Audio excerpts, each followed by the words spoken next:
Hey guys, welcome to Coast Connection, Embrace the Power. I have Ann Moss Rogers on today, and we're going to talk about a difficult subject, and it's about suicide. However, we're going to talk about how you grow from that, how do we learn from that, and how do we generally make the world a better place. So, Ann Moss, welcome to Coastal Connection. How are you doing? Well, thank you. I appreciate you tackling a really difficult subject and one that is, I'm very passionate about. Oh, absolutely. So before we get started, kind of give the audience a little background on what you were doing before the police knocked on your door, what kind of job you were doing, what kind of life you had, because your life has evolved and you went on a different journey since that dreadful day. So if you can give us a little background, that give us a little context before we go any further. Thank you. Sure. So about 2010, my youngest son, Charles Aubrey Rogers, who was the funniest, most popular kid in school, started misusing substances, and we didn't know why. And we kept, doing things like drug testing, taking away the car keys, and all the things you think about doing. And I realized that wasn't slowing him down. And I was trying also at the same time to get a diagnosis of maybe there was some kind of mental health condition underlying all of his substance misuse. Yes. Well, I didn't end up getting that diagnosis locally despite asking for it. So we kidnapped our son out of his bed and we took him to a wilderness program. And you don't do that because you've caught your kid with a beer and a joint. You do that because you think your child's life is truly at risk. And of course, he didn't love that step, and it wasn't plan A. And all this time, he was actually using drugs and alcohol to numb feelings of thoughts of suicide. Because to him, if we numb them and push them away, then they'll go away. And what really happens is when, it comes back like a boomerang on steroids. Wow. And he didn't recognize that that wasn't, a healthy coping strategy because he's a teen and it worked right now in the moment. But of course, long term, that doesn't work in your favor because then you have two really big issues to deal with.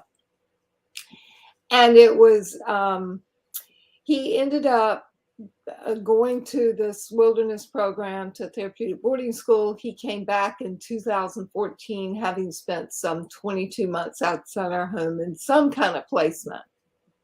He graduated high school, which we were thrilled about. But what I didn't know is that he wasn't using any of the new coping strategies he'd learned while he was away. So he went back to what he had originally been using, was drugs and alcohol. And a lot of that had to do with the stigma and also the way the mental health system treats patients, Right. they kind of shame them. So he's like, well, I have a better solution than this, and I don't need to be shamed. I understand. So he went back to using drugs and alcohol, becomes addicted to heroin. And unbeknownst to us, he became addicted to heroin. And we knew 30 days before he actually ended up dying. And he goes to rehab, a detox in rehab, and he relapsed at the recovery house. Wow. And I thought, okay, all they have to do is take him back to detox for 3 days. He can go back to the recovery house and we get back on track. I was ready for recovery, but my son was not. And so he left detox with a friend and he never found his way back. And then it was just a couple weeks later that we met the police in the parking lot. They were actually at our home and they called my husband's cell phone, and we met them in the parking lot and they delivered the news that our son had been found dead. And once we took a break from all the wailing and screaming and crying, my husband asked, how did he die? And I remember thinking that was a crazy question because I was sure he was going to say overdose, but that's not how he died. And my husband said, well, how did he die? And the policeman said it was a suicide. And the method left no question. And I just couldn't imagine that I would be such a lousy mother that my child would check out on me, or that his life was so bad that he would suicide. But a lot of that has to do with I didn't understand at that point what suicide was, what it meant, or the despair that people felt when they were in that emotional crisis. And a lot of people think of it as a choice. Right. And it's really not a choice, but something people are driven to in a moment of extreme emotional or physical pain, or both. And that has really helped me understand. So I sold the digital marketing business and decided to do this full time. And I'm a suicide prevention trainer, and I'm also a keynote speaker. And I am speaking to a military group in January about this subject, and speak to a lot of educators because of the book that Kim O'Brien and I wrote. Right. So I guess I've become something of an expert, and probably one of the things that I do that few other in the world do is that I recognize how many people search online for ways to die. And I've devised a way to capture those searches and be a person that answers those cries for help when people come to a page wondering how to kill themselves and instead post a comment or want to tell their story. And I want them to know that, and I want them to feel heard. Because Vince, that is probably the greatest gift we can offer another human being. Oh no, absolutely. And I know social economic status doesn't matter. It doesn't matter if you are well off or bad or poor. Mental health is a social problem, and COVID hasn't helped that. So I realize now and more and so that as our society, we are coping with a lot of things that we haven't really had to cope with as a society. And a lot of people have been put in situations they financially weren't in before COVID, and now their life is totally changed and upside down. And sometimes they see their self-worth not there. You know, you did a great job. I read through your book, Emotionally Naked. And I appreciate the way you exposed yourself and how you went through the process. Could you tell us a little bit about you becoming an author and trying to make sure you bring critical words out, then so that we get rid of the stigma and start dealing with the problems? So I guess after my son died and I was struggling, and I would run into people and they would cut me off mid-sentence when I would start to talk about my child. And Vince, that made me mad.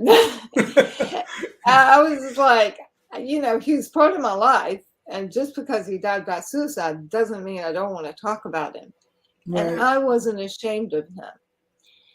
And so I wrote a newspaper article about my family story, and I can't say that everyone loved it. But the people who read it did, and it went viral. It did. This little tiny article of this newspaper just like went all over the world, and it had thousands and thousands of comments. And what it was is other people were reading their story in mine. They had a child who struggled with substance use disorder or mental illness or both, or they had a family member who died by suicide. I decided we needed to talk about it. And what's really funny is I'll go to a presentation and I'll start talking about it. And then people come up and they want to kind of get me off to the side and tell me their story. They don't want anybody else to hear it. And they want to whisper it. And that's so ironic to me because I've just been on stage, you know, telling our story. But it's a process. It is. And many times that's the first time anybody's ever talked about it. And if they make that first step, then they can start to feel empowered to tell that story without being ashamed of their loved one, because their loved one struggled with maybe substance use disorder, maybe a mental health condition, maybe a traumatic event. Because nobody dies by suicide because they're getting a divorce. That can be a trigger or a last straw, but there are multiple other reasons that have been going on in this person's life, like you mentioned a minute ago. A change in financial status, a wife that leaves, maybe at the same time they've gotten a diagnosis, or they've been demoted at work. So it's kind of this perfect storm that creates this vulnerable situation. And if the person doesn't really have a toolbox of really good coping strategies or feel that they can reach out, sometimes they will take their life because they have the means to do so. And so we need to start recognizing those invitations and start listening to people more, not fixing it.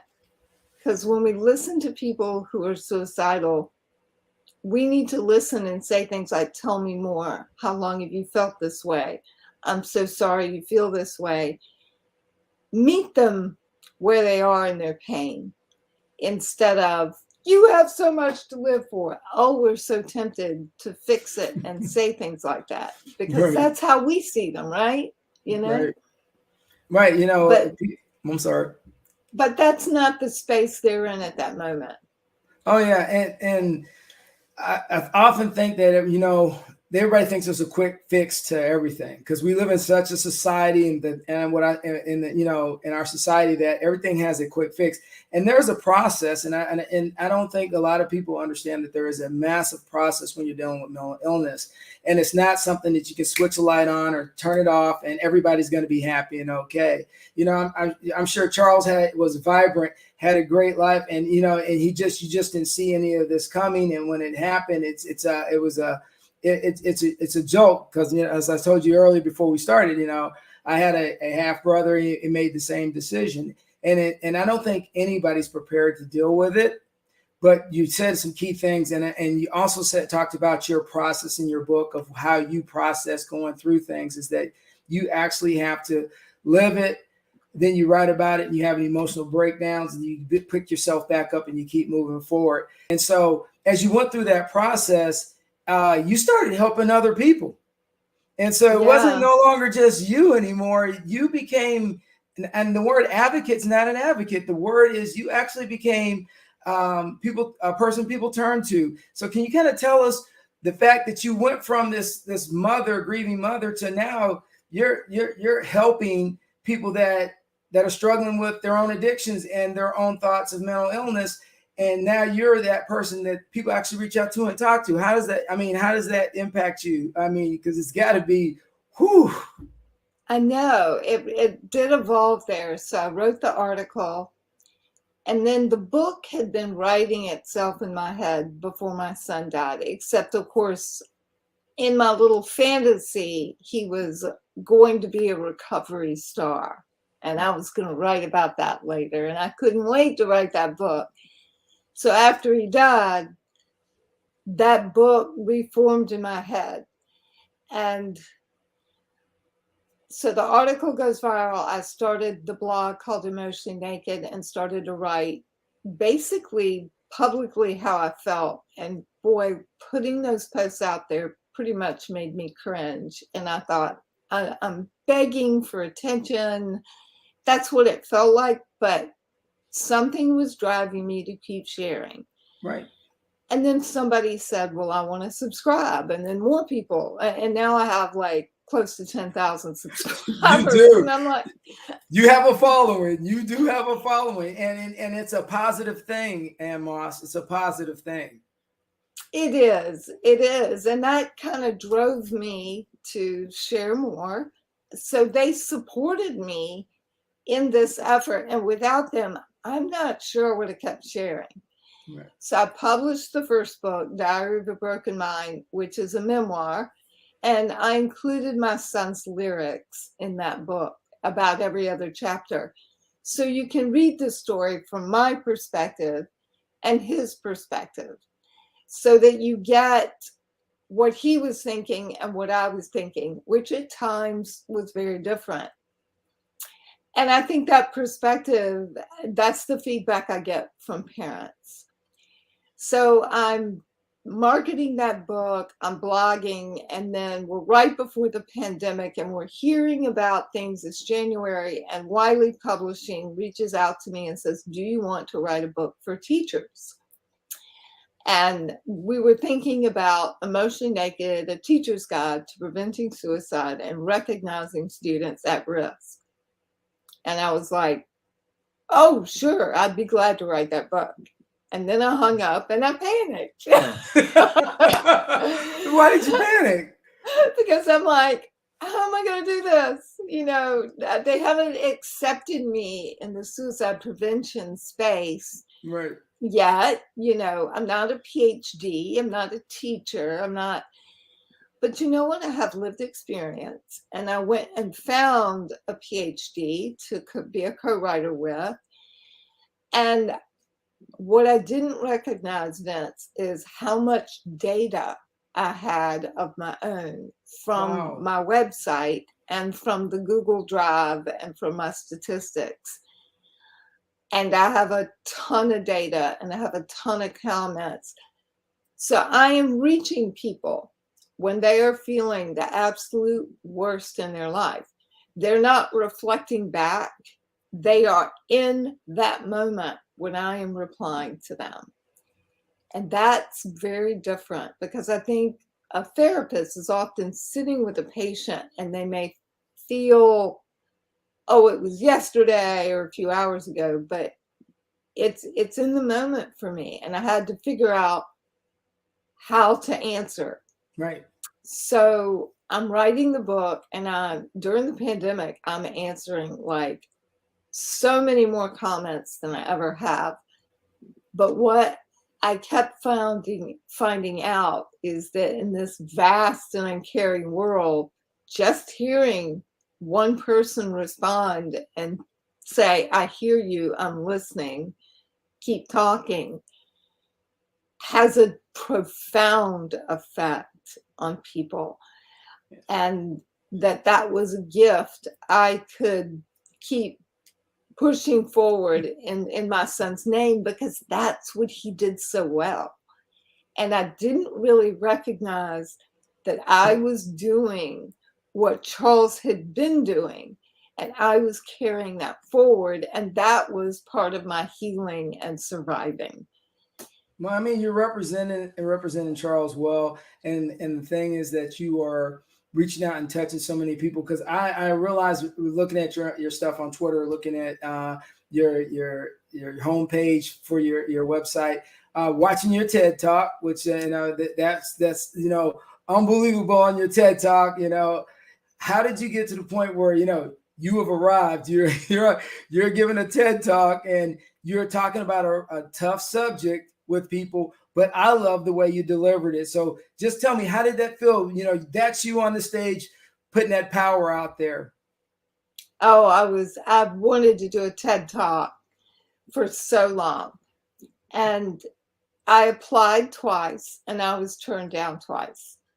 And I thought, this is just never going to happen. And then I got invited, and it was to a TED event where you couldn't apply for it. It was invitation only. Wow. And I was given 6 minutes to deliver what was kind of a complicated,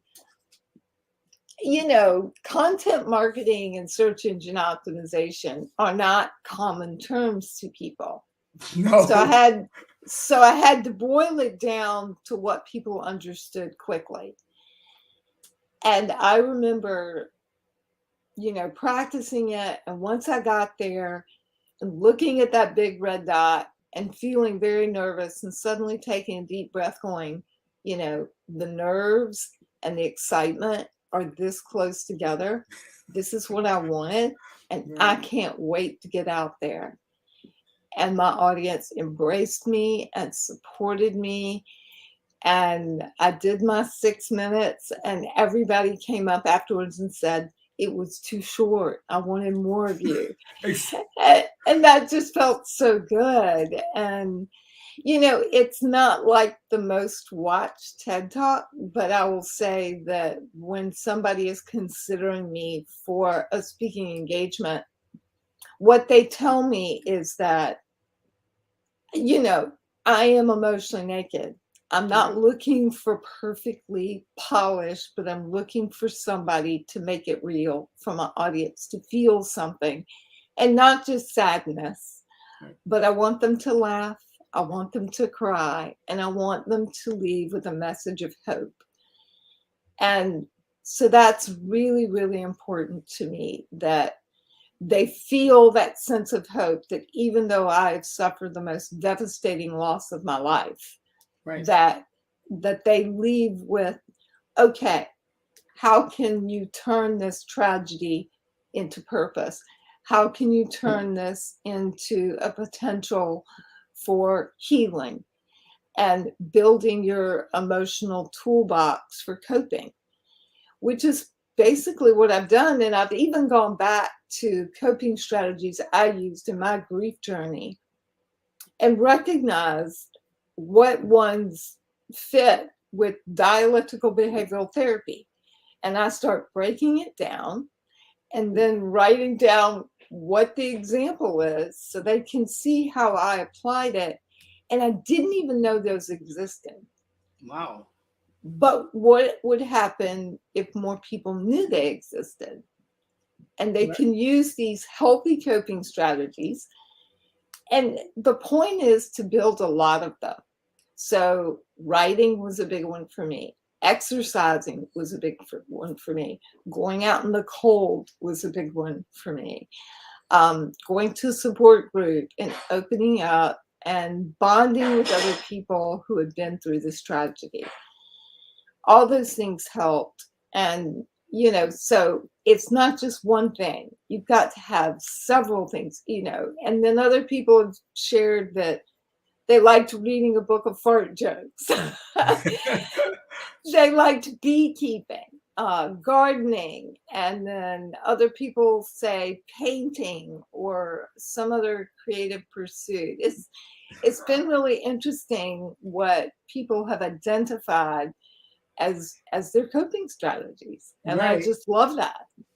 So, you know, when you're looking at coping strategies, if you had to give some people that advice, because I think a lot of people, when they deal with a tragedy, that very few of them ever kind of step back and do a reflection and then go through the process. I mean, I see people that my wife she had a miscarriage. She went through a process, and it took her a while. And back in it was when we first got married. And so, you know, I watched that process, and it tells me that there is emotional steps that everyone has to go through when they go through a tragedy. And so if you had to give advice to someone out there that watched this, what would some of the advice you would give them? Oh, feel the feelings, because you can't heal if you can't feel. And I'll tell you, those really, really intense and the most painful feelings will last 60 to 90 seconds. Now, you may feel pretty raunchy the whole day, but the really, really intense, take you to your knees kind of pain, 60 to 90 seconds. It might hit every 15 minutes at first when it's really raw, but you just tell yourself you will survive. It won't always be that intense. And those little episodes, and the whole thing is that the purpose of healing is actually the building blocks. All that pain are the building blocks to emotional healing. So that pain does have a purpose. Right. And it does help you build resilience. So, and people probably minimized your wife's miscarriage. Oh, I had one of those. But I mean, it's a profound loss, not to everyone, but it is to a lot of people. to most people. I mean, you've carried this life, you had these expectations, and all of a sudden life it kind of Yeah. blows up in your face. What do Right. you do? How do you manage this? So feel your feelings, because everybody wants to kind of push away their feelings. And it's so important not to do that. And if you go to drugs and alcohol to numb them, then you're going to stay stuck Right. in that raw state. And I didn't want to be stuck. So I actually said, I'm not drinking anymore, because that's a slippery slope. It didn't work for my son. And I found that I was able to move through that journey in a more productive way by doing that. And that was a personal choice. No, that's a great choice. I mean, anytime you're dealing with a tragedy or anything that you're dealing with any kind of loss, I truly believe this. Even soldiers, and I'm glad you brought up the subject about soldiers, because I'm a retired Army guy, Yeah. and soldiers have been dealing with a lot since coming out of combat, and often they use alcohol as a substitute instead of getting the right therapy. And I realize, like I've told several people that I've known over the years, is that it's a journey for you to get through what you got through, because I have friends that lost friends while we were overseas. And so it's a lot to deal with and take in. But like I tell them, is that you can use alcohol as an instrument, but it's the non-preferred instrument. What you really need to do is just go ahead and deal with your issue, get help, which is, I think, is my biggest struggle. And if you could give any advice on that, because a lot of people have stigmas about if you say, hey, you know what, I actually need to get some help, some professional help. And then, the stigmas our society has over the last 20 years, prior to we really started addressing mental health, was like, oh, something's wrong with you if you have to go get help, you're weak, Oh, I think I was listening to a new type of intervention with the military. So there are two things here. Is one, if somebody is struggling, just pull out an index card and write down reasons for living. And if you can't think of that right away, that's okay. On the other side of that index card, write out who you would reach out to or feel that you could speak to in a moment of crisis, or even leading up to a crisis. Let's say you're going through a divorce. I mean, that's crushing blow. Right. Who could you talk to so that you can avoid getting to crisis? So on this index card, you go one side, what are the things that give your life purpose and meaning? Is it a dog? Is it your family? And on the other side, who you'd reach out to and their phone numbers. Right. The second thing is to think about means safety. And what I mean by that is that we lose a lot of veterans and active duty service members because they have access to firearms. And firearms are highly lethal ways to die by suicide. And 65% of all deaths by firearm are suicides. They're not homicides, they're not home invasions. No, you're absolutely right. So how can we support each other, especially service members, when we see that they are in emotional crisis? Maybe we say, well, I tell you what, you keep your weapon, but maybe for right now, you give me your firing pin. Right. Until this is all blown over. So you want to address that means safety, but even before, you say get help. And then figure out, okay, they're not going to do that. Maybe they'll put it in a biometric safe. Maybe they'll put pictures of their loved ones. As soon as they open the box, they see members of their family on top of their firearm. Maybe that would make them hesitate. Right. Maybe that friend could lock it in the trunk of their car temporarily. So figure out between the two friends what that person is willing to do to remove the means, because what happens is when you're in that moment of suicidality, you're going to grab to the thing that's going to make that pain stop. Right. 5 minutes later, that person would make a completely different decision. And you'd say, are you thinking of suicide? I'm like, no way, I'd never do that. Right. That's how quickly that feeling can dissipate. And we want to make sure that we're listening to what our buddies say. And if you feel in your gut, they're saying things like, I can't do this anymore. I'm worthless. I'm not going on anymore. Or they start ghosting or isolating, giving away precious possessions, or putting things on social media like, if I died, no one would notice. Care. Right. No one would care. You're going to get a feeling in your gut that's like, oh, I'm not qualified. Well, you are qualified. If you are able to listen, you are qualified. And you need to ask that buddy and engage in a conversation. And then you want to listen and then eventually see if they will connect to help. And if they are not willing to connect to help, you got to tell somebody. Yes. Because this is life or death. And this is, a year from now, they may not feel this way at all. But it's really important that we act and we work through that fear, because we're always going to feel that sense of fear. So 2 veterans, a friend of mine, they went out to lunch and the 2 guys were talking, and my friend Bill was talking to his friend, and let's call the other guy Sam. Okay. And he said, I'm thinking of suicide. And he said, well, how are you going to do it? And he wasn't going to use a firearm. He was going to use a different method. And he told Bill what he was going to do. And he goes, we're not going to get lunch right now. Because what we're going to do is we're going to go to your barn and dismantle what you just told me you rigged up there. Is that okay with you? And they both went together, and they're having a conversation about football and who's winning, and they're dismantling all this rope and stuff that he had, put together. Yeah, put together. And then he says, if you feel like this again, put me on your call list. But I may be asleep, so we're going to put in the crisis text line and the veterans suicide and lifeline. And so start building your network of people to call. And this was 2 friends, and this Bill said, I've been where you've been, Sam. I get it. And it was kind of like, and I mean, they're pulling all this down. And he said, yeah, we're just talking about the football teams and all that.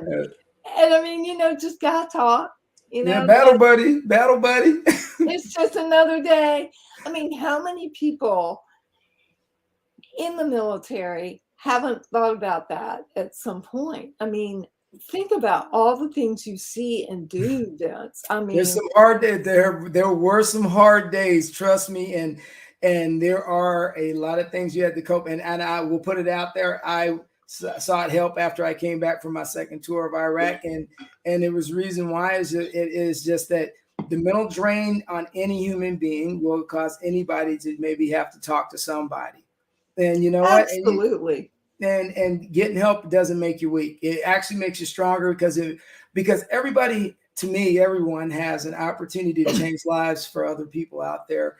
And if you're gone, somebody misses an opportunity that they would have had if they had got a chance to meet you. So that's my take on life, and then my take when I have to talk to soldiers who are struggling with any addictions or just any human being. Because I teach school, and I've already dealt with that once already as a school teacher of a student making a bad decision and a permanent decision. And you walk yourself as a teacher every day. Was there anything I could have done different? Is there anything that I could have seen? And I realized there was nothing, because there was no sign for me. Right. So it's hard to see the signs if you've not seen them. It's funny because I didn't see them before, but now they're just like giant red stop signs to me now. I see them. But what I love, what you said a minute ago, Vince, is that you said, I went and got help and I talked to somebody. It doesn't mean that you have to go to a therapist for 10 years. It doesn't mean you have to take medication for the rest of your life. That may be advisable, but it may not be. It may just be a period of time. Everyone has struggles. Everyone has struggles at some point. And when you are connecting with another human being, you're also helping them. So everybody comes to me and says, oh, you're helping me so much. And it's like, I want you to know that by my helping you, I'm also helping myself, because it makes me feel good to be able to help you. So you're doing something for me too. Okay. And I think that men sometimes need to hear that. They do. They do. We need it more than people realize. Oh, yeah. Well, think about our society and how men, and the military isn't all men, but you know, it's majority predominantly males. Our society is not set up in a way that allows men to really express themselves. So we need to be there for each other. I mean, the men need to be there for each other, and they need not to be afraid to step forward and share something about themselves with their friend if they want that person to open up. Oh, yes. And so, Ann Moss, well, we run out of time, but guess what? You have more than 6 minutes. And you, wow. Yeah, you have more than 6 minutes. And you know what? It was it's the impact that you make, and you're making an impact just not in America. You're making an impact internationally, because I see the amount of people that just kind of follow you and are resonating with you. So I appreciate you coming on Coastal Connection. I appreciate you taking the time to talk to me about a tough subject, but it's a subject that we got to keep conquering. And as I always ask people before you leave, the last word, if you leave any imprint of for your history on this earth, what would it be? Just listen. Really, don't try to fix. Really, really sit down and listen to another human being and let them know that you're sitting with them in their pain. Awesome. So thank you so much, Ann Moss. Many hugs to you. Happy holiday season, and hopefully a happy new year. And we'll talk to you soon, because you know what? I'm definitely, when we do a military get together veterans podcast, we definitely want to have you on there when we have all those leaders on there talking about tough subjects. So you're being invited already. All right, I would love that. And it's in November, so you're being invited already. And with that being okay, said, well, that's way in advance. That's right. I'm so going to hold you to it. I'm going to hold you to it. And okay. So, guys, as we always say to every guest that comes on here, keep rolling and keep doing great things and aspire to inspire. And I will talk to everyone later. Bye.